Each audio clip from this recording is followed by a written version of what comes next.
салом алейкум. мо ҳамин дируз бахор шуда гуфта навор кардем, боронак буд, барфу об шуда. ана имрӯз 28 феврал 2021 сол. и барфа бине дар ошёнаи 13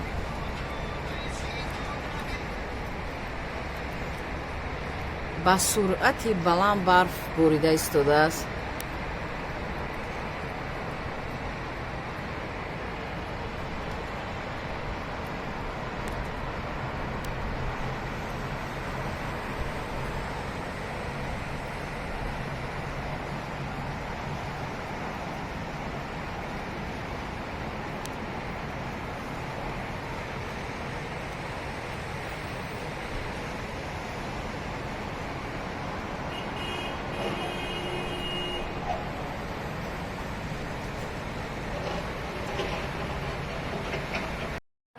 پروردگار باری است در زمین فیض برکت بریزه در سر فرزندان نوستان همه خدا فیض برکت بریزه که کمی را در همشون نبینن دستی کم ریزی بدن آمین آمین آمین خدا همش نفر